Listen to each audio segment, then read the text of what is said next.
Civil services examination notification ఈరోజు విడుదలైంది. UPSC ఇచ్చిన ఈ సివిల్స్ నోటిఫికేషన్లో ఈ సంవత్సరానికి అంటే 2021 సంవత్సరానికి 712 పోస్టులు ఉన్నాయి. రాను రాను పోస్టుల సంఖ్య తగ్గిపోతుంది. అంటే మనం ఇంకా ఎక్కువ కష్టపడి చదవాలి, కాంపిటీషన్ ఎక్కువ ఉంటుంది అనమాట. అంటే మెయిన్స్ క్వాలిఫై అయ్యేవాళ్ళు, ఇంటర్వ్యూ క్వాలిఫై అయ్యేవాళ్ళు తగ్గుతారు.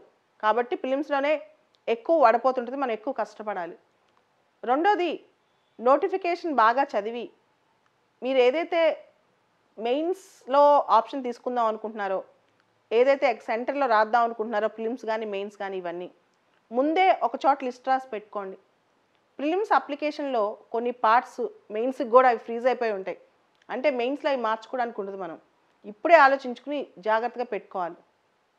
తర్వాత మన చాయిస్ ఆఫ్ సెంటర్ కానీ, మన ఆప్షనల్ సబ్జెక్ట్ కానీ, మన డేట్ ఆఫ్ బర్త్ కానీ, మన సర్టిఫికేట్స్ ముఖ్యంగా ఓబీసీ కానీ ఈడబ్ల్యూఎస్ కానీ ఇవన్నీ కూడా చాలా ఫిలప్ చేసేటప్పుడు వాటికి సంబంధించిన డీటెయిల్స్ జాగ్రత్తగా ఫిలప్ చేయాలి. ఎందుకంటే మెయిన్స్ అప్పుడు మనం వీటికి సంబంధించిన సర్టిఫికేట్స్ అన్ని పంపించాల్సి వస్తుంది. కాబట్టి వీటికి సంబంధించి ప్రతి డీటెయిల్ జాగ్రత్తగా ఉండాలి. అండ్ లాస్ట్ డేట్ దాకా వెయిట్ చేయొద్దు. లాస్ట్ డేట్ అప్లికేషన్కి March 24 అని ఇచ్చారు, కానీ ఆ డేట్ దాకా వెయిట్ చేయొద్దు. ఎందుకంటే కొన్నిసార్లు కొన్ని సెంటర్స్ ఆ డేట్ కల్లా అయిపోతాయి. ముందే వచ్చే 1 వీక్ లోపలే అప్లికేషన్ ఫార్మాలిటీస్ అన్ని ఫిలప్ చేసేసుకోండి. అండ్ అప్లికేషన్స్ పెట్టిన తర్వాత కూడా మనకి విత్డ్రావల్ అవకాశం కూడా ఉంది. ఒట్టిగా అప్లై చేస్తే అటెంప్ట్ కౌంట్ అవ్వదు.